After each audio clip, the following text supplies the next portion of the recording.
Friends जय जगन्नाथ आपण मानक आम यूट्यूब चैनल को पुणी थे स्वागत।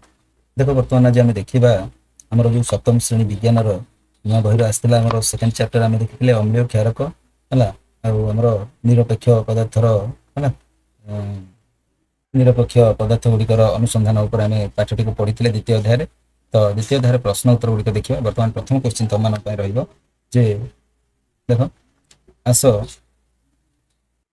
प्रथम क्वेश्चन रम एक एक द्रवण लाल लिटमस कागज को नील कर दिए।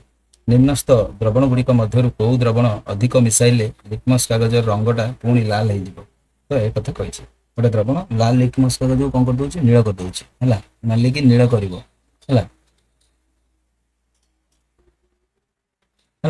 तो माने क्षारटा हो नाली की नील करुच्ची माने क्षारटा है। पुणी निम्नस्थ गुड़िक मध्य कौ द्रवण अधिक मिसाइले लिटमस कागजर रंग पुणी लाल हो। तो अम्ल अम्ल मिसेबा पुणी कोटा मिसेले ना अम्ल मिसेले अम्ल भितर कोटा देख भिनेगार है बुझिपार से कही कि ना कौ द्रवण अधिक मिसेले लिटमस कागज रंगटा पुणी लाल हो तो भिनेगार है। तो बुझीगला। नेक्स्ट जा 2 नंबर तुमको क ख ग नाम तीन अजणा द्रव्य दि क ख ग आकार 3टा द्रवण दि किए अम्लीय किए क्षारीय आउ किए निरपेक्ष तुम्हें जाना है। द्रवण क रे लाल लिटमस द्रवण मिसेले ताहा नील हुए। द्रवण ख रे अल्प किछि बुंदा हलदी द्रवण मिसेले यह लाल हुए और लाल गोलापर प्रस्तुत पदार्थ को द्रवण ग रे मिसेले ताहा सबुज हुए हो कि ना। उपरोक्त परीक्षण द्रवण क ख ग र प्रकृति जानिया पई निम्नस्थ को अनुक्रमटी ठीक बोली से कही। तो आम बर्तमान देखा ठीक अच्छे। तो ये देख ये आमर कौन है ना द्रवण क रे लालटा कौन हो जाऊँ मिसेले नील हो जाऊँ माने यहाँ क्षारकटा है क्षारक क्षारक तापर पुणी हलदी पानी रे मिसेले लाल हो जाऊँ ये भी गोटे क्षारक लाल गोलाप प्रस्तुत पदार्थ को द्रवण रे गे मिसेले सबुज हो जाए क्षारक। तो क्षारीय क्षारीय क्षारीय हम 3टा है। नेक्स्ट जापर तुमको 3 नंबर देला देख चित्र 2.13 2.14 और 2.15 को पर्यवेक्षण और विश्लेषण पर्यवेक्षण विश्लेषण कर जो कि लाल गोलाप रसरु प्रस्तुत कागज पट्टी व्यवहार करा जाउछि। प्रति पात्र रे थिबा द्रवणर प्रकृति को नामांकन चित्र कर। तो चित्र देखुछ है ये कौन हो जाए नीलटा नाली होता कौन हो देख यहाँ भी कौन हो देख। तो चित्र देखी पार्छ। तो 3 रो उत्तर बर्तमान लिखा। तो यहाँ 3 रो उत्तर तुम एमती लिख देख 3टा है। तो लाल गोलाप रसरु प्रस्तुत कागज पट्टी इंडिकेटर पेपर द्वारा आम कौन करवा द्रवणर प्रकृति को आम जापर देख विश्लेषण करवा। चित्र 2.13 कागज पट्टीर रंग लाल और गोलापी हो जाए है द्रवणटी आमर कौन होइथिले द्रवणटी हम आमर अम्लीय है कि नहीं। लाल गोलापी जदि होइछि कागज पट्टीटा ता माने कौन हम अम्लीय। तापर लिख 2.14 कागज पट्टीर रंग रे कौन परिवर्तन न हेले द्रवणटी है निरपेक्ष देख। कागज पट्टी 2.15 कागज पट्टीर रंग सबुज हलदिया सबुज होगला द्रवणटी कौन हो क्षारीय हो बाध्य है। तो देख तो यहाँ जापर गोटे अम्लीय गोटे निरपेक्ष गोटे क्षारीय है। तो उत्तर सेमती 2.13 अम्लीय द्रवण 2.14 निरपेक्ष द्रवण और 2.15 क्षारीय द्रवण हम बुझीगला। नेक्स्ट जा तो चित्र देखिए जापर है यहाँ अम्लीय है यहाँ हूँ अम्लीय है यहाँ निरपेक्ष कारण किसी परिवर्तन है यहाँ तुम तो यहाँ हम अम्लीय गोटे निरपेक्ष गोटे आ गोटे क्षारीय है ठीक अच्छे। नेक्स्ट देख 4टा विज्ञान एक तरल नमूना भिन्न भिन्न सूचक द्वारा निम्न मते परीक्षा करागला। देख सूचक देछि एठी तार परिवर्तन देछि है सूचक कौन कौन नि लाल लिटमस पेपर गोटे नि नील लिटमस पेपर और हलदी पानी नि आ परिवर्तन कौन होछि लाल लिटमस जेतले बुड़ेला कौन परिवर्तन नाही ता माने निरपेक्षटा नील लिटमस बुड़ेले लाल हो गला ता माने नीलटा बुड़ेलु नाली हैला ता माने एटा नील बुड़ेलु नाली हैला माने एटा अम्लटा है यहाँ किसी नुह यहाँ निरपेक्ष निरपेक्ष है। तापर जदि हलदी पानी भितर आम बुड़ेले रंग रे कौन परिवर्तन है माने यहाँ कौन हो अम्लटा है अम्लीय बुझला। तो यही परीक्षा आधार रे ନିଆଯାଇଥିବା ତରଳ ନମୁନାରେ ପ୍ରକୃତି ଅମ୍ଳୀୟ କି କ୍ଷାରୀୟ ଆମେ ଚିହ୍ନଟ କରିବା ଆଉ ତାର ଯଥାର୍ଥତା ଦର୍ଶାଇବା। ଦେଖ ଏବେ ତ ଏଇଠୁ ଆମେ ଯଦି ଦେଖିବା ତାମାନେ କ'ଣ ହେଲା, ଏଠୁ ଆମେ ଜାଣିଲେ ଯେ ଏଇଟା ନିରପେକ୍ଷ ରହିବ, ଏଇଟା ଅମ୍ଳୀୟ ହେଲା, ଏଇଟା ବି ଆମର ରହିବ ନିରପେକ୍ଷ କାରଣ କିଛି ପରିବର୍ତ୍ତନ ହେଲାନି ହେଲା, ନିରପେକ୍ଷ ରହିବ ହେଲା, ଏଇଟା ପରିବର୍ତ୍ତନ ହେଲା ଅମ୍ଳୀୟ, ଏଇଟା ଦୁଇଟା ଯାକ ନିରପେକ୍ଷ ରହିବ ହେଲା। ତ ଦେଖ ଆମେ ଲେଖିବା 4 ନମ୍ବରଟା ଏଇଭଳି ତମେ ଲେଖିବ, ଉତ୍ତର ଲେଖିବ ଦିଆଯାଇଥିବା 4 ନମ୍ବରଟା ଦିଆଯାଇଥିବା ପରୀକ୍ଷାରୁ ତରଳ ନମୁନାଟି ଆମର ରହିବ ଅମ୍ଳ ବୋଲି ଆମେ ଜାଣିପାରିଲେ ହେଲା। ଯଥାର୍ଥତା ଯଦି ଦେଖିବା ଆର ତ କ'ଣ ହବ ନା ଲାଲ ଲିଟମସ୍ ଯେତେବେଳେ ଆମେ ବୁଡ଼େଇଲେ କୌଣସି ପରିବର୍ତ୍ତନ ହେଲା ନାହିଁ ହେଲା। ପ୍ରଥମଟାରେ ହେଲା ଅମ୍ଳୀୟ ଦ୍ରବଣରେ ଲାଲ ଲିଟମସ୍ ରଙ୍ଗ ବଦଳେ ନାହିଁ, ଅମ୍ଳୀୟ ଦ୍ରବଣ ଯଦି ନେବା ଲାଲ ଲିଟମସ୍ କିଛି ହବନି, ଲାଲଟା ଲାଲ ରହିବ, ନୀଳଟା କେବଳ ନାଲି ହବ। ଆଉ ନୀଳ ଲିଟମସ୍ ଯେତେବେଳେ ବୁଡ଼େଇଲେ ନାଲି ହେଇଗଲା ହେଲା। ତାପରେ ଅମ୍ଳୀୟ ଦ୍ରବଣରେ ଯେତେବେଳେ ଆମେ ନୀଳ ଲିଟମସ୍କୁ ବୁଡ଼େଇଲେ ଲାଲ କରିଦେଇଥାଏ। ହଳଦୀ ପାଣି ଯେତେବେଳେ ସୂଚକ ରୂପେ ନେଲେ ରଙ୍ଗରେ କୌଣସି ପରିବର୍ତ୍ତନ ହେଲା ନାହିଁ। ହଳଦୀ କେବଳ କ୍ଷାରୀୟ ଦ୍ରବଣରେ ଲାଲ ବାଦାମୀ ହେଲା ହୁଏ, ଅମ୍ଳରେ କିଛି ପରିବର୍ତ୍ତନ ହୁଏ ନାହିଁ। ତ ଆମେ ହଳଦୀ ପାଣିକି ଗୋଟେ ସୂଚକ ନେଲେ, ନୀଳ ଲିଟମସ୍କୁ ନେଲେ, ଲାଲ ଲିଟମସ୍କୁ ନେଲେ। ସେହିପରି ନିଆଯାଇଥିବା ତରଳ ନମୁନାଟି ଆମର ଅମ୍ଳୀୟ ଅଟେ ବୋଲି ଆମେ ଜାଣିପାରିଲେ ହେଲା। ନେକ୍ସଟ ଯିବା। ତାପରେ 5 ନମ୍ବର ଦେଖ ତମର ଦେଲା ଲିପିକା ଆଖି ବୁଜିଥିବା ଅବସ୍ଥାରେ ଅମ୍ଳୀୟ କି କ୍ଷାରୀୟ ପରୀକ୍ଷା କରିବା ପାଇଁ ତାକୁ 2ଟି ଅଜଣା ଦ୍ରବ୍ୟ ଦିଆଗଲା। ସେହି ଦ୍ରବଣ 2ଟିର ଗୁଣ ପରୀକ୍ଷା କରିବା ପାଇଁ ଲିପିକା କି ସୂଚକ ବ୍ୟବହାର କରିପାରିବ, କରିବା ଉଚିତ ଆଉ କାହିଁକି ବୋଲି ସେ କୁହାଯାଇଛି। ଲିପିକା ଆଖି ବୁଝିକି ପଚରା ହେଇଛି ହେଲା। ତ କ'ଣ ପରୀକ୍ଷା କରିପାରିବ ସେ? ତ 5ଟା ତମେ ଉତ୍ତର ଲେଖିବ ଯେ ଲିପିକା 2ଟି ଅଜଣା ଦ୍ରବଣର ଗୁଣ ପରୀକ୍ଷା ପାଇଁ ଲିଟମସ୍ କାଗଜ ବ୍ୟବହାର କରିବ, ହଳଦୀ କାଗଜ ବ୍ୟବହାର କରିପାରିବ, ଚାଇନା ଗୋଲାପ ସୂଚକ ମଧ୍ୟ ବ୍ୟବହାର କରିପାରିବ। ଦେଖ ନା ନୀଳ ଲିଟମସ୍ ଯେତେବେଳେ ଲାଲ ହେଇଯିବ ସେ ଦେଖିବ ସେତେବେଳେ ସେଇ ତା ଭିତରେ ଅଛି ଅମ୍ଳ ବୋଲି ସେ ଜାଣିପାରିବ। ଲାଲ ଲିଟମସ୍ ଯେତେବେଳେ ନୀଳ ହେଇଯିବ ସେତେବେଳେ ସେ ଜାଣିପାରିବ ସେଇ ପଦାର୍ଥଟି କ୍ଷାରୀୟ ବୋଲିକି, ବୁଝିପାରିଲ। ତ ହଳଦୀ କାଗଜ କ୍ଷାରରେ ଯେତେବେଳେ ଲାଲ ବାଦାମୀ ହବ ତ କାରଣ ଏଇ ସୂଚକ ମାନେ ଅମ୍ଳ କ୍ଷାର ସହିତ ରଙ୍ଗ ପରିବର୍ତ୍ତନ କରନ୍ତି। ଅମ୍ଳ ଆଉ କ୍ଷାର ସହିତ ଏଇ ଯୋଉ ସବୁ ସୂଚକ ଗୁଡ଼ିକ ତାର ରଙ୍ଗ ନିଜର ରଙ୍ଗକୁ ପରିବର୍ତ୍ତନ କରିଥାନ୍ତି। ଏଇଭଳି ଭାବରେ ଆମେ ଜାଣିପାରିବା କୋଉଟା ଅମ୍ଳ ଆଉ କୋଉଟା କ୍ଷାରୀୟ ପଦାର୍ଥ, ବୁଝିଗଲା। ନେକ୍ସଟ କ୍ୱେଶ୍ଚିନ୍ କୁ ଯିବା। ନେକ୍ସଟ ଦେଖ 6ଟା ଦେଲା ଅଧ୍ୟାୟ ଆରମ୍ଭରେ ଥିବା ବାର୍ତ୍ତା ଗୋଟିଏ ଧଳା କାଗଜରେ ଲେଖିବା ପାଇଁ ତୁମେ କୋଉ କୋଉ ଉପାଦାନ ସବୁ ବ୍ୟବହାର କରିବ? ତୁମର ସ୍ପ୍ରେ ବୋତଲ ଏଥିପାଇଁ କ'ଣ ରଖିବ? ସ୍ପ୍ରେ ବୋତଲରେ ବିଭିନ୍ନ ସମ୍ଭାବ୍ୟ ସଂଯୋଜନା ଓ ଲେଖାର ରଙ୍ଗକୁ ନେଇକରି ଏକ ସାରଣୀ ତିଆରି କରିବାକୁ ଆମକୁ ସେ କହିଛି। ତ କ'ଣ କରିବ ଦେଖ, ତ ତମେ ଏଭଳିଆ କରିବ। ଧଳା କାଗଜରେ ଗୁପ୍ତ ବାର୍ତ୍ତା ଲେଖିବା ପାଇଁ ହେଲେ ଲେମ୍ବୁ ରସ, କମଳା ରସ, ପିଆଜ ରସ ବ୍ୟବହାର କରିପାରିବ ହେଲା, କାରଣ ଓଟା ଗୋଟେ ଗୋଟେ ଅମ୍ଳଜାନ ହେଲା। ସ୍ପ୍ରେ ବୋତଲରେ ଚାଇନା ଗୋଲାପ ସୂଚକ ବା ହଳଦୀ ଦ୍ରବଣ ରଖିକି ଆମେ ବ୍ୟବହାର କରିପାରିବା, ବୁଝିପାରିଲ। ଲେଖା ପଦାର୍ଥ ଆଉ ସ୍ପ୍ରେ ପଦାର୍ଥ ଆଉ ଦେଖାଯାଉଥିବା ରଙ୍ଗ ହେଲା। ଆମେ ଲେଖା ପଦାର୍ଥ ହିସାବରେ ଆମେ କ'ଣ କ'ଣ ବ୍ୟବହାର କରିପାରିବା? ଲେମ୍ବୁ ରସ ଲେଖିବା ପାଇଁ ବ୍ୟବହାର କରିପାରିବା, କମଳା ରସ ଆଉ ଖାଇବା ସୋଡ଼ାକୁ କ୍ଷାର ରୂପରେ ମଧ୍ୟ କ୍ଷାରଟାକୁ ମଧ୍ୟ ବ୍ୟବହାର କରିପାରିବା। ସ୍ପ୍ରେ ଆକାରରେ ଆମେ ଯଦି ନେବା ଚାଇନା ଗୋଲାପ ନେବା, ଚାଇନା ଗୋଲାପ ହେଲା, ଏଟାରେ ବି ହଳଦୀ ଦ୍ରବଣ ନେଇପାରିବା। ରଙ୍ଗ କେମିତି ଦେଖାଯିବ ନା ଯେତେବେଳେ ଲେମ୍ବୁ ରସ ବୁଡ଼େଇବା ପକେଇବା ଚାଇନା ଗୋଲାପରେ ତ ଗାଢ଼ ଗୋଲାପୀ ହେଇଯିବ। କମଳା ରସ ଯେତେବେଳେ ଚାଇନା ଗୋଲାପରେ ପକେଇବା ଲାଲ ରଙ୍ଗ ହେଇଯିବ। ଖାଇବା ସୋଡ଼ା ଯେତେବେଳେ ହଳଦୀ ଦ୍ରବଣ ଉପରେ ପକେଇବା ଲାଲ ବାଦାମୀ ରଙ୍ଗର ହେଇଯିବ, ବୁଝିପାରୁଛ। ନେକ୍ସଟ ଯିବା। ଦେଖ ନେକ୍ସଟ କ୍ୱେଶ୍ଚିନ୍ ଦେଖ 7 ନମ୍ବର ଦେଲା ଅଙ୍ଗୁର ରସ ସହିତ ଲାଲ ଗୋଲାପରୁ ସଂଗୃହୀତ ପଦାର୍ଥ ମିଶାଗଲା, ମିଶ୍ରଣଟି ଲାଲ ରଙ୍ଗ ଭଳି ଦେଖାଗଲା। ଯଦି ସେ ମିଶ୍ରଣରେ ଖାଇବା ସୋଡ଼ା ମିଶାଯାଏ ତେବେ କ'ଣ ହବ? ତୁମ ଉତ୍ତରର ଯଥାର୍ଥତା ପ୍ରତିପାଦନ କରିବାକୁ କହିଛି। ଅଙ୍ଗୁର ରସ ସହିତ, ଅଙ୍ଗୁର ରସଟା ଗୋଟେ କ'ଣଟା? ଅମ୍ଳଟା, ତା ସହିତ ଲାଲ ଗୋଲାପ ଦ୍ରବଣକୁ ମିଶା ହେଲା, ଅମ୍ଳ ସହିତ ଅଙ୍ଗୁର ଦ୍ରବଣ ଭିତରେ ମିଶା ହେଲା, ଅଙ୍ଗୁର ରସଟାକୁ ନେଇକି ଗୋଲାପରେ ମିଶା ହେଲା, ମିଶ୍ରଣଟି ଲାଲ ରଙ୍ଗ ଭଳି ଦେଖାଗଲା। ଯଦି ସେ ମିଶ୍ରଣରେ ଖାଇବା ସୋଡ଼ା ମିଶାଯାଏ ତେବେ କ'ଣ ହବ? ଆଉ ତୁମର ଉତ୍ତର ଯଥାର୍ଥତା ଦିଅ ବୋଲି ସେ ଆମକୁ କହିଛି 7 ନମ୍ବରଟା। ଦେଖ ଲେଖିବ, ତ ଆର ଉତ୍ତର ଲେଖିବ ଅଙ୍ଗୁର ରସ 7 ନମ୍ବର ହେଲା, ଅଙ୍ଗୁର ରସ ଓ ଲାଲ ଗୋଲାପ ସୂଚକ ଲାଲ ଦେଖାଯାଉଛି, ଲେଖାଯାଉନି ମାନେ ଏହା ଅମ୍ଳୀୟ ହେଲା। ଅଙ୍ଗୁର ରସ ଓ ଲାଲ ଗୋଲାପ ସୂଚକ ଲାଲ ଦେଖାଯାଉନି, ଦେଖାଯାଉଛି ମାନେ ଏଟା ଅମ୍ଳୀୟ, ଗଲା ମାନେ ଅମ୍ଳୀୟ। ଯଦି ଖାଇବା ସୋଡ଼ା ମିଶାଯାଏ ଏହା କ୍ଷାରୀୟ ଥିବାରୁ ରଙ୍ଗ ସବୁଜ ହେଇଯିବ। ତ ତାର କଲର କ'ଣ ହେଇଯିବ? ଲାଲ ନ ହେଇକିରି ସବୁଜ ହେଇଯିବ, ତା ମାନେ ଆମେ ଜାଣିବା ଏଟା କ୍ଷାରୀୟ, ବୁଝିଲା। ନେକ୍ସଟ କ୍ୱେଶ୍ଚିନ୍ ଯିବା। ନେକ୍ସଟ ଦେଖ 8 ନମ୍ବର ଦେଖ ଦେଲା କମଳା ରସ ବ୍ୟବହାର କରି ଜ୍ୟୋତି ତାର ଜନ୍ମଦିନରେ କ'ଣ କଲା ନା ତାର ଆଈ ପାଖକୁ ଏକ ଗୁପ୍ତ ବାର୍ତ୍ତା ପଠେଇଲା। ବାର୍ତ୍ତାଟି ପଢ଼ିବା ପାଇଁ ଜ୍ୟୋତିର ଆଈକୁ ତୁମେ ସାହାଯ୍ୟ କରିପାରିବ କି? ଆଉ କୋଉ ସୂଚକ ବ୍ୟବହାର କଲେ ବାର୍ତ୍ତାଟି ସ୍ପଷ୍ଟ ପଢ଼ି ହବ ସେ ପଚାରିଛି। ତ ଦେଖ, ତ ଏଇଟାର ଉତ୍ତର ତମେ ଲେଖିବ 8ର କମଳା ରସରେ ଲେଖା ଗୁପ୍ତ ବାର୍ତ୍ତା ପଢ଼ିବା ପାଇଁ ଆମେ କ'ଣ କରିବା? ଚାଇନା ଗୋଲାପର ସୂଚକ ବ୍ୟବହାର କରିପାରିବା। ହେଲା। ଏହା କ'ଣ କରିବ ନା ଅମ୍ଳୀୟ ପଦାର୍ଥ ସହିତ ସହ ଯେତେବେଳେ ମିଶିବ ଲାଲ ଗୋଲାପୀ ରଙ୍ଗର ସେ ଦେଖାଯିବ। ହେଲା ହେଲା ବୁଝିପାରୁଛ ନା ନାଇଁ? ତ ଯେତେବେଳେ ଆମେ ଚାଇନା ଗୋଲାପ ମିଶେଇବା ସୂଚକ ରୂପରେ ତାହିଁରେ ପକେଇବା ତ କ'ଣ ହବ, ସେ ପାଣି ପକେଇଲେ ସେ ରଙ୍ଗ କ'ଣ ପରିବର୍ତ୍ତନ ହବ, ଲାଲ ଗୋଲାପୀ ରଙ୍ଗ ହେଇଯିବ। ହେଲା ନେକ୍ସଟ 9 ନମ୍ବରକୁ ଯିବା। 9 ନମ୍ବର ତମର ପ୍ରଶ୍ନ ରହିବ ଯେ ପ୍ରାକୃତିକ ସୂଚକ କିପରି ପ୍ରସ୍ତୁତ କରାଯାଇଥାଏ ଆଉ ଉଦାହରଣ ସହିତ ଆକୁ ବର୍ଣ୍ଣନା କରିବାକୁ ସେ କହିଛି। ତ ଦେଖ ପ୍ରାକୃତିକ ସୂଚକ ଆମେ ତିଆରି କରିବା।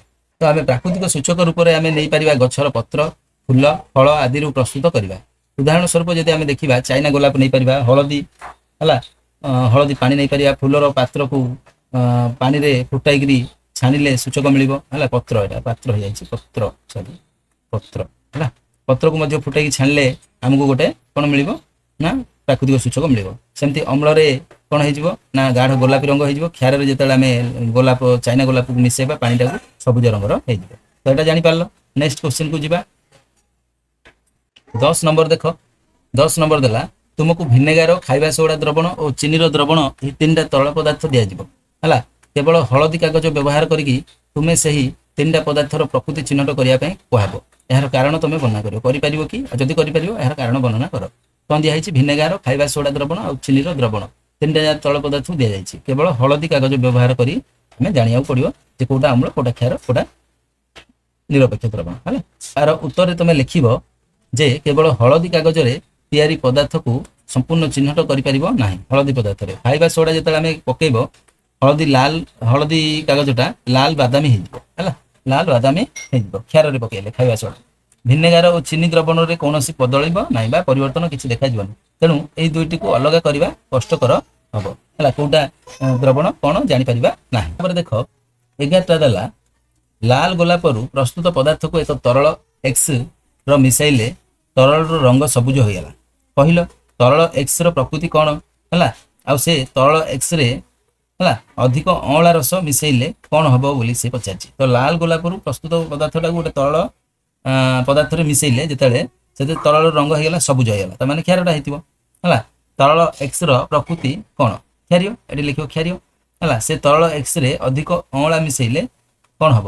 ଏଟା କ୍ଷାରୀୟଟା, କ୍ଷାରୀୟରେ ଅଁଳା ମିଶାଇବ ତ କ'ଣ ହେଇଯିବ? ସେଟା ପୁଣି ଗାଢ଼ ଲାଲ ହେଇଯିବ। ହେଲା ଲେଖିବା 11 ନମ୍ବର। ତ 11 ନମ୍ବର ଉତ୍ତର ଲେଖିବ ଲାଲ ଗୋଲାପ ସୂଚକ ସବୁଜ ହେଲେ ତରଳଟା ହେଲା ଏକ୍ସଟା ହେଲା କ୍ଷାରୀୟ। ତରଳ ଯୋଉ ଏକ୍ସ ର ଜାଗାରେ ରହିବ କ୍ଷାରୀୟ। ଯଦି ତାହିଁରେ କ'ଣ କରିବା? ସେଥିରେ ଲେଖିଦିଅ। ସେଥିରେ ହେଲା ଯେତେବେଳେ ଅଧିକ ଅଁଳା ରସ ବା ଅମ୍ଳୀୟ ପଦାର୍ଥ ମିଶାଇ ଦେଲ ତେବେ ରଙ୍ଗ ପୁଣି ଲାଲ ଗୋଲାପୀ ହେଇଯିବ। ତାର ରଙ୍ଗ ହେଇଯିବ ଲାଲ ଗୋଲାପୀ କଲରର। ବୁଝିଗଲା। ନେକ୍ସଟ 12 ନମ୍ବରକୁ ଯିବା।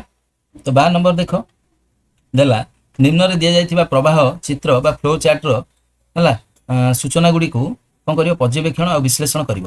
ଖାଲି ଥିବା ସ୍ଥାନରେ ସୂଚନା ଗୁଡ଼ିକ ପୂରଣ କରିବାକୁ ସେ ଆମକୁ କହିଛି। ତ କେମିତି କରିବ ଦେଖ, ଏଟା ଯୋଉ ଦେଇଛି ହେଲା ଫ୍ଲୋ ଚାର୍ଟ ଗୋଟେ ଦେଇଛି 12 ନମ୍ବର ଦେଖ। ହେଲା ଏକ ବଗିଚାରେ କେତେକ ରୁଗୁଣ ହେଲା ଗଛ ଥିବାର କଳ୍ପନା କର। ମୃତ୍ତିକାର ପ୍ରକୃତି କ'ଣ ହେଇଥିବ? ରୁଗୁଣା ଗଛ ଅଛି ମାନେ ମୃତ୍ତିକାର ପ୍ରକୃତି ଅମ୍ଳୀୟ ଥିବ। ଅମ୍ଳୀୟ ହେଲା ମୃତ୍ତିକାର ପ୍ରକୃତି କ'ଣ ହୋଇଥିବ? ଅମ୍ଳୀୟ। ମୃତ୍ତିକାର ପ୍ରକୃତି କ'ଣ ହେଇଥିବ? ଅମ୍ଳୀୟ। ତ ଏଇଟା କେମିତି ଲେଖିବ ଦେଖ। ନହେଲେ କ'ଣ ହେଇଥିବ? ମୃତ୍ତିକାର ପ୍ରକୃତି କ୍ଷାରୀୟ ହେଇଥିବ। କୋଉଟା ହେଲେ ଗୋଟେ ହେଇଥିବ କ୍ଷାରୀୟ। ହେଲା ତ ମୃତ୍ତିକାର ପ୍ରକୃତି ପରୀକ୍ଷା ପାଇଁ କୋଉ ସୂଚକ ଆମେ ବ୍ୟବହାର କରିବା? ତ ଦେଖ ଅମ୍ଳୀୟ ମୃତ୍ତିକାକୁ କ'ଣ କରିବ? ଡେସ୍ ଦ୍ୱାରା ପ୍ରତିକାର କରାଯାଇପାରିବ। ତ ଏଇଟା ମୃତ୍ତିକାର ପ୍ରକୃତି ପାଇଁ ପରୀକ୍ଷା ପାଇଁ କୋଉ ସୂଚକ ବ୍ୟବହାର କରିବା? Litmus paper. Litmus paper. ଅମ୍ଳୀୟ ମୃତ୍ତିକାକୁ ଡେସ୍ ଦ୍ୱାରା ପ୍ରତିକାର କରାଯାଇପାରିବ। ଅମ୍ଳୀୟ ମୃତ୍ତିକାକୁ ଆମେ କ'ଣ କରିବା? କ୍ଷାରକ ଦ୍ୱାରା ହେଲା ପ୍ରତିକାର କରିବା। ଆଉ କ୍ଷାରୀୟ ମୃତ୍ତିକାକୁ କ'ଣ କରିବା? ଅମ୍ଳ ଦ୍ୱାରା। ହେଲା ତ ଦେଖ ଏଇଟା ଯଦି ଆମେ ଲେଖିବା କେମିତି ଲେଖିବ ଦେଖ, ଏଇଠି ମୁଁ କହିଦେବି ତମକୁ। ତମେ 12 ନମ୍ବରଟା ଏଇଭଳିଆ ଲେଖିବ। ମୃତ୍ତିକାର ପ୍ରକୃତି ଅମ୍ଳୀୟ ହେଇଥିବ, ମୃତ୍ତିକାର ପ୍ରକୃତି କ୍ଷାରୀୟ ନହେଲେ ହେଇଥିବ। ପରୀକ୍ଷା ପାଇଁ ଲିଟମସ୍ ପେପର ବ୍ୟବହାର ଆମେ କଲେ ଅମ୍ଳୀୟ ମୃତ୍ତିକାକୁ ଚୂର୍ଣ୍ଣ ଦ୍ୱାରା ଆମେ କରିବା। ଚୂର୍ଣ୍ଣଟା ଗୋଟେ କ'ଣ? କ୍ଷାରକଟା। ତ ଚୂର୍ଣ୍ଣ ଦ୍ୱାରା କଲେ ହେଲା ସେଠି ଲେଖିବ ଚୂର୍ଣ୍ଣ। ତାପରେ ସେମିତି କ୍ଷାରୀୟ ମୃତ୍ତିକାକୁ ଜୈବ ସାର ବା କମ୍ପୋଷ୍ଟ ଖତ ପକେଇବା। କମ୍ପୋଷ୍ଟ ଖତଟା କ'ଣଟା? ଅମ୍ଳଟା। ହେଲା ତ ଏଇଭଳିଆ କରିବ। ହେଲା ସେ ଜାଗାରେ ଲେଖିଦେବ। ଠିକ ଅଛି ଆସିବା। ତାପରେ ଏଠି ଦେଇଛି ତମକୁ ଅଧିକ ଜାଣିବା। ଅମ୍ଳାନ ଥରେ କ'ଣ କଲା? ଗୋଟେ ଅଣ୍ଡା ଖୋଳ ବା ମାର୍ବଲ ଉପରେ ଭିନେଗାର ପକେଇଦେଲା। ଦେଖିଲା ଭୁରୁଭୁରୁ ହୋଇକିରି ଫଟକା ବାହାରୁଛି। ପୁଣି ସେ କିଛି ସାବୁନ ପାଣି ନେଇକିରି ଆଉ ଗୋଟେ ଅଣ୍ଡା ଖୋଳ ବା ମାର୍ବଲ ଉପରେ ପକେଇଲା। ଦେଖିଲା ଏଥିରେ ବି ଭୁରୁଭୁରୁ ହୋଇ ଫଟକା ବାହାରୁଛି, ବାହାରୁ ନାହିଁ। ହେଲା ତା ଭାଇ ଅସିତ କହିଲା ଯେ ମାର୍ବଲ ଖଣ୍ଡ ଉପରେ ଭିନେଗାର ପକେଇବା ଦ୍ୱାରା କ'ଣ ହେଉଛି ଦେଖେ। ତେବେ ଭିନେଗାର ପକେଇଲେ କାହିଁକି ଫୋଟକା ବାହାରିଥିଲା ଦେଖିଲା, ବାହାରିବା ଦେଖାଗଲା। ଓ ସାବୁନ ଦ୍ରବଣ ପକେଇଲେ କାହିଁକି ଫୋଟକା ଦେଖାଗଲା ନାହିଁ, ସେ ଜାଣିବାକୁ ଚେଷ୍ଟା କଲା, କାରଣ ସେଟା କ୍ଷାରୀୟ ପଦାର୍ଥଟା।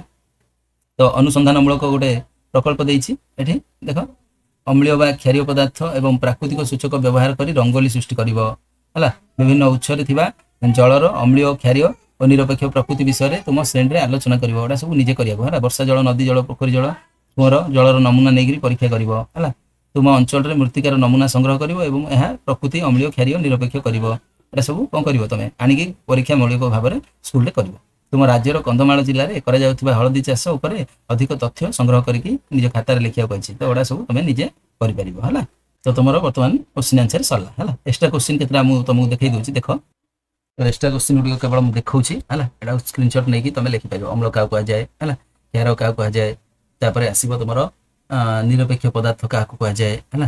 ଦେନ୍ ଆସିବ ତମର ସୂଚକ କାହାକୁ କୁହାଯାଏ ହେଲା, ସୂଚକ କାହାକୁ କୁହାଯାଏ ଲେଖିବ। ତାପରେ ଆସିବ ଲିଟମସ୍ କ'ଣ ହେଲା, ଏଟା କ୍ୱେଶ୍ଚିନ୍ ଆସିପାରେ, ଲିଟମସ୍ କ'ଣ ଲେଖିବ ହେଲା। ତାପରେ ହଳଦୀ କାଗଜ କେବେ ରଙ୍ଗ ବଦଳାଏ ହେଲା, କେତେବେଳେ ରଙ୍ଗ ସିଏ ବଦଳଉଛି ସେଟା ଲେଖିବ। ନିଶ୍ଚିତ। ତାପରେ ଅମ୍ଳ ହେଲା, ଅମ୍ଳ ଅମ୍ଳ କ୍ଷାରକୁ ମିଶିଲେ କ'ଣ ହୁଏ ଲେଖିବ। ତାପରେ ହେଲା ନିଷ୍ପ୍ରଭିକରଣ କାହାକୁ କୁହାଯାଏ ହେଲା। ତାପରେ ଲେଖିବ ଦୁଇଟି ଅମ୍ଳୀୟ ପଦାର୍ଥର ନାମ ଲେଖ ପଚାରିଛି ହେଲା। ତାପରେ ଲେଖିବ ଦୁଇଟି କ୍ଷାରୀୟ ପଦାର୍ଥର ନାଁ ଲେଖିବାକୁ କହିଛି ଲେଖିବ ହେଲା। ନିଶ୍ଚିତ। ତାପରେ ଲେଖିବ ପ୍ରାକୃତିକ ସୂଚକର ଉଦାହରଣ କ'ଣ ହେଲା, ପ୍ରାକୃତିକ ସୂଚକ ଗୁଡ଼ିକୁ ନାଁ ଲେଖିବ। ତାପରେ କୃତ୍ରିମ ସୂଚକର ଉଦାହରଣ ଲେଖିବ। ତାପରେ ଅମ୍ଳୀୟ ଦ୍ରବଣରେ ଯେତେବେଳେ ନୀଳ ଲିଟମସରେ ପକେଇବା, ନୀଳ ଲିଟମସର କ'ଣ ପରିବର୍ତ୍ତନ ହେଉଛି ଲେଖିବ। ତାପରେ ଲେଖିବ କ୍ଷାରୀୟ ଦ୍ରବଣରେ ଲାଲ ଲିଟମସ୍ ଗୋଳେଇଲେ କ'ଣ ପରିବର୍ତ୍ତନ ହେଉଛି ଲେଖିବ। ତାପରେ ଆସିବ ତମର ନିରପେକ୍ଷ ଦ୍ରବଣରେ ଲିଟମସ୍ କାଗଜ କ'ଣ ହେବ ଲେଖିବ। ତାପରେ ଦୈନନ୍ଦିନ ଜୀବନରେ ଅମ୍ଳର ବ୍ୟବହାର ବିଷୟରେ ଲେଖିବ ହେଲା। ତାପରେ ନେକ୍ସଟ ଏକ୍ସଟ୍ରାରେ କ'ଣ ଆସିବ ତମର ଲେଖିବ ଦୈନନ୍ଦିନ ଜୀବନରେ କ୍ଷାରର ବ୍ୟବହାର ହେଲା, ସେ ବିଷୟରେ ଲେଖିବ ହେଲା। ନେକ୍ସଟ ଯିବା। ତାପରେ ଲେଖିବ ତମର ପିପିଳିକା ହେଲା, କାମୁଡ଼ିଲେ ପିପିଳିକା ମାନେ ଏଟା କ'ଣ ପିମ୍ପୁଡ଼ି, ପିମ୍ପୁଡ଼ି ହେଲା। ପିମ୍ପୁଡ଼ି, ପିମ୍ପୁଡ଼ି କାମୁଡ଼ିଲେ କୋଉ ପ୍ରକାର ପଦାର୍ଥ ରହେ ହେଲା। ତାପରେ ପିମ୍ପୁଡ଼ି ହେଲା, ପିମ୍ପୁଡ଼ି କାମୁଡ଼ିଲେ କୋଉ ପଦାର୍ଥ ଲଗାଯାଏ ହେଲା, ସେଟା ଲେଖିବ। ଦେନ୍ ରହିବ ତମର ଆସିବ ଅର୍ଜିନ ହେଲେ ତମେ କାହିଁକି ଆଣ୍ଟାସିଡ୍ ଖାଉଛ ସେଟା ଲେଖିବ ହେଲା। ତାପରେ ଲେଖିବ ବର୍ଷା ଜଳରେ, ବର୍ଷା ଜଳ ସାଧାରଣତଃ କୋଉ ଭଳିଆ ଥାଉଛି ହେଲା, ତାର ପ୍ରକୃତି। ତାପରେ ଚୂର୍ଣ୍ଣ ପାଣି କେମିତି ପ୍ରକୃତିର ସେଟା ଲେଖିବ। ତାପରେ ଲେଖିବ ସାବୁନ ପାଣି ଦ୍ରବଣ କେମିତି ପ୍ରକୃତିର ଲେଖିବ ହେଲା। ନେକ୍ସଟ ଲେଖିବ ତମର ଲୁଣ ପାଣି ହେଲା, ସାଧାରଣତଃ କୋଉ ପ୍ରକୃତିର ଲେଖିବ। ନେକ୍ସଟ ଲେଖିବ କ'ଣ ଦେଖ, ନେକ୍ସଟ ପେଜ ଯିବା। ତାପରେ ଆସିବ ତମର ଟୁଥପେଷ୍ଟ କାହିଁକି କ୍ଷାରୀୟ ଲାଗେ, ଖାରିଆ ଖାରିଆ। ତାପରେ ଲେଖିବ ମାଟି ଅଧିକ ଅମ୍ଳୀୟ ହେଲେ କ'ଣ କରିବା ଆମେ ହେଲା। ତାପରେ ଲେଖିବ ମାଟି ଅଧିକ କ୍ଷାରୀୟ ହେଲେ ଆମେ କ'ଣ କରିବା ସେଟା ଲେଖିବ। ତାପରେ ଲେଖିବ ଲେମ୍ବୁ ରସ କେମିତି, ଲେମ୍ବୁ ରସଟା କେମିତି ଲାଗେ ଲେଖିବ। ତାପରେ ଲେଖିବ ବେକିଂ ସୋଡ଼ା କେମିତି ଲାଗିବ।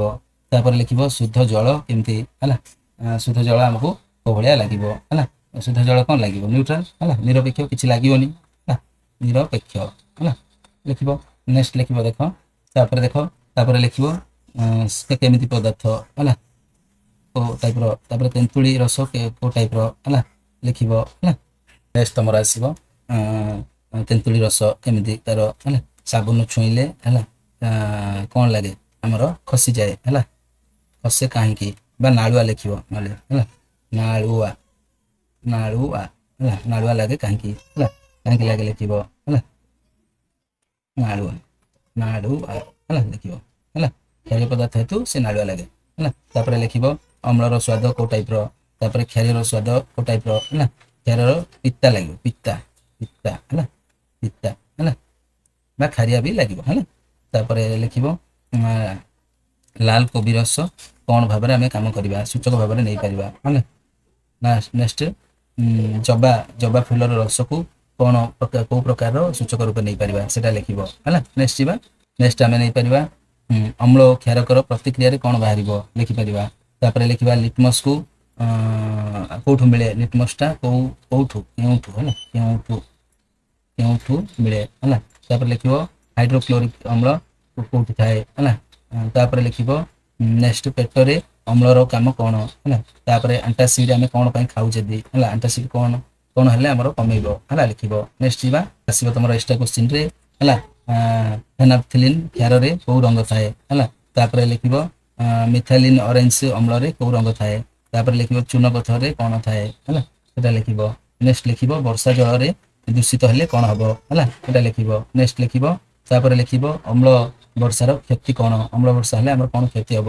ତାପରେ ବେକିଂ ସୋଡ଼ାର ବୈଜ୍ଞାନିକ ନାଁ କ'ଣ, ତାପରେ ସାବୁନ କାହିଁକି କ୍ଷାରୀୟ ଅଟେ ସେଟା ଲେଖିବ ହେଲା। ତାପରେ ଲେଖିବ ତମର ଆଇବ ଅମ୍ଳ କ୍ଷାର ଓ ନିରପେକ୍ଷ ପଦାର୍ଥକୁ ଚିହ୍ନିବାକୁ ଆମେ କ'ଣ କରିବା ଦରକାର ଏଟା ଲେଖିବ ହେଲା। ବୁଝିପାରିଲ। ନେକ୍ସଟ ଯିବା। ତାପରେ ତମର ଆସିବ ଅମ୍ଳ ଓ କ୍ଷାର ମଧ୍ୟରେ ପାର୍ଥକ୍ୟ ହେଲା। ଅମ୍ଳର ସ୍ୱାଦ ଖଟା, କ୍ଷାରର ସ୍ୱାଦ ପିତା ପିତା ଏଟା ହେଲା। ତାପରେ ଅମ୍ଳ ନୀଳ ଲିଟମସକୁ ଲାଲ କରେ ଆଉ କ୍ଷାରଟା ଲାଲ ଲିଟମସକୁ ନୀଳ କରେ ବୋଲି ଲେଖିବ ହେଲା। ତାପରେ ଅମ୍ଳ ଓ କ୍ଷାରକ ମଧ୍ୟରେ ପାର୍ଥକ୍ୟ ଲେଖିବ ହେଲା। ଦେନ୍ ଆସିବ ତମର ସୂଚକ କ'ଣ ଲେଖିବ ଆଉ ଦୁଇଟା ତାର ଉଦାହରଣ ଦବ ହେଲା। ସୂଚକ କ'ଣ ଲେଖିବ ତାର ଉଦାହରଣ ଦବ। ତାପରେ ନିଷ୍ପର୍ବିକରଣ କ'ଣ ଲେଖିବ ହେଲା। ତାପରେ ଏଟା ରିପିଟ୍ ହେଇଯାଇଛି ବୋଧେ। ମାଟି ଅଧିକ ଅମ୍ଳ ହେଲେ କ'ଣ କରିବ ଲେଖିବ ହେଲା। ନେକ୍ସଟ ତମର ଆସିବ ଅମ୍ଳ କ୍ଷାର ଓ ନିରପେକ୍ଷ ପଦାର୍ଥ କାହାକୁ କୁହାଯାଏ ଲେଖିବ ହେଲା। ଅମ୍ଳ କାହାକୁ କୁହାଯାଏ ହେଲା ଏଟା ଲେଖିବ ହେଲା। ଅମ୍ଳ କାହାକୁ କୁହାଯାଏ ଆଉ ତାର ଉଦାହରଣ ଦବ ହେଲା। କ୍ଷାର କାହାକୁ କୁହାଯାଏ ଆଉ ତାର ଉଦାହରଣ ଦବ ହେଲା। ସେମିତି ନିରପେକ୍ଷ ପଦାର୍ଥ କାହାକୁ କୁହାଯାଏ ଲେଖିବ ଆଉ ତାର ଉଦାହରଣ ମଧ୍ୟ ଦବ। ନେକ୍ସଟ ଯିବା। ତାପରେ ଦେଖ ସୂଚକ କାହାକୁ କୁହାଯାଏ ଲେଖିବ ହେଲା। ବିଭିନ୍ନ ପ୍ରକାର ସୂଚକ ବିଷୟରେ ଲେଖିବ ହେଲା। ଯେଉଁ ପଦାର୍ଥ ଦ୍ୱାରା ଅମ୍ଳ କ୍ଷାରକୁ ଚିହ୍ନଟ କରାଯାଇଥାଏ ତାକୁ ସୂଚକ ବୋଲି କୁହାଯାଏ ବୋଲି ଲେଖିବ। ସୂଚକ କେତେ ପ୍ରକାର ଲେଖିବ ହେଲା। ଆଉ ପ୍ରାକୃତିକ ସୂଚକ, କୃତ୍ରିମ ସୂଚକ, ଗନ୍ଧ ସୂଚକ ଏମିତି ଲେଖିଦବ ହେଲା। 3 ପ୍ରକାର ସୂଚକକୁ ଲେଖିବ ହେଲା। ନେକ୍ସଟ ସୂଚକ ରଙ୍ଗ କିପରି ପରିବର୍ତ୍ତନ ହୋଇଥାଏ ସେଟା କେମିତି ଚିହ୍ନଟ କରାଯାଏ ସେଟା ଦେଖିବ। ତାପରେ ଦେଖ 3ରେ ଆସିବ କ'ଣ ନା ଲିଟମସ୍ ପରୀକ୍ଷା ଦ୍ୱାରା ଅମ୍ଳ କ୍ଷାର କିପରି ଚିହ୍ନଟ କରାଯାଏ ସେଟା ଲେଖିବ। ଲିଟମସ୍ କାଗଜକୁ ଆମେ କେମିତି ଅମ୍ଳ କ୍ଷାର ନେଇକରି ନିରପେକ୍ଷ ପଦାର୍ଥ ନେଇକରି ଆମେ କିପରି ପରୀକ୍ଷା କରୁଛନ୍ତି ପେପରକୁ ବ୍ୟବହାର କରିକି ସେଟା ଲେଖିବ ହେଲା। ତାପରେ ଦେଖ ହଳଦୀକୁ ସୂଚକ ଭାବରେ କିପରି ବ୍ୟବହାର କରାଯାଏ ସେଟା ଲେଖିବ ହେଲା। ହଳଦୀ ଗୋଟେ ପ୍ରାକୃତିକ ସୂଚକ, ହଳଦୀକି କିପରି ଆମେ ବ୍ୟବହାର କରୁଛନ୍ତି ସେଟା ଲେଖିବ। ହଳଦୀ ଅମ୍ଳ କି କ୍ଷାର କିପରି ରଙ୍ଗ ପରିବର୍ତ୍ତନ କରୁଛି ହେଲା। ଆଉ ଏହା କାରଣରୁ ହଳଦୀକୁ ଆମେ ଅମ୍ଳ କ୍ଷାର ଚିହ୍ନଟ କରିବା ପାଇଁ ବ୍ୟବହାର କରୁଛନ୍ତି ବୋଲିକି ଲେଖିବ ହେଲା। ନେକ୍ସଟ କ'ଣ ଲେଖିବ ଦେଖ। ନେକ୍ସଟ ଦେଖ ପ୍ରଶ୍ନ ଦେଇଛି ଦୈନନ୍ଦିନ ଜୀବନରେ ଅମ୍ଳ ଓ କ୍ଷାରକର ବ୍ୟବହାର ହେଲା। ଅମ୍ଳ କ୍ଷାରକର ବ୍ୟବହାର, ଅମ୍ଳ କୋଉଠି ବ୍ୟବହାର ହେଉଛି, କ୍ଷାରକ କୋଉଠି ବ୍ୟବହାର ହେଉଛି ସେ ବିଷୟରେ ଲେଖିବାକୁ କହିଛି। ତ ଏଇଭଳିଆ କ'ଣ କରିବ ଅମ୍ଳ କ୍ଷାରକ କ'ଣ ସେ ବିଷୟରେ ଲେଖିଦେବ ହେଲା। ବୁଝିପାରିଲ ହେଲା। ଅମ୍ଳ କ୍ଷାରକ ବିଷୟରେ ଲେଖିଦେବ। ନେକ୍ସଟ ତାପରେ ତମର ବିଟ୍ କୋଶ୍ଚିନ୍ କିଛି ଆସିବ। ଲେବୁରେ କୋଉ ଅମ୍ଳ ଥାଏ ହେଲା। ଲାଲ ଲିଟମସ୍ କ୍ଷାରରେ ଡ୍ୟାସ୍ ହୋଇଥାଏ। ଶୁଦ୍ଧ ପାଣି ଡ୍ୟାସ୍ ପଦାର୍ଥ। ତାପରେ ସେମିତି ଲେଖିବ ହଳଦୀ ଗୋଟେ ଡ୍ୟାସ୍ ସୂଚକ। ତାପରେ ସାବୁନ ଦ୍ରବଣ ହେଲା କୋଉ ପ୍ରକାର ଧର୍ମୀ ହେଲା। କ୍ଷାରୀୟ କୋଉ ଧର୍ମ ଗ୍ରହଣ କରିଥାଏ ହେଲା ଲେଖିବ। ନେକ୍ସଟ ଯିବା। ନେକ୍ସଟ ଆସିବ ତମର ଟ୍ରୁ ଫଲ୍ସ ବା ଆମର ହେଲା ସତ୍ୟ ମିଥ୍ୟା, ସତ୍ୟ ଆଉ ମିଥ୍ୟା ହେଲା ପ୍ରଦାନ କରିବାକୁ କହିଛି। ତ ଅମ୍ଳ କ'ଣ କରେ ହେଲା ଲାଲ ଲିଟମସକୁ କ'ଣ କରେ, ହଳଦୀ କ୍ଷାର ସହିତ ଲାଲ ବାଦାମୀ ହୁଏ କି ନାହିଁ, ଶୁଦ୍ଧ ପାଣି ଅମ୍ଳୀୟ ଅଟେ କି ନାହିଁ ହେଲା, ଲିଟମସ୍ କାଗଜ ଗୋଟେ କି ସୂଚକ କି ନାହିଁ ହେଲା। କସ୍ତମ୍ଭ ଖସ୍ତମ୍ଭ ଲେମ୍ବୁ ରସରେ କୋଉ ଅମ୍ଳ ଥାଏ ହେଲା। ଏଟା ସାଇଟ୍ରିକ ହବ, ସାଇଟ୍ରିକ ହେଲା। ସାବୁନ ପାଣିରେ କୋଉଟା, ଶୁଦ୍ଧ ପାଣିରେ କୋଉ ପ୍ରକୃତି ତାର, ହଳଦୀ ପାଣିର କୋଉ ପ୍ରକୃତି ହେଲା ସେଟା ଲେଖିବ।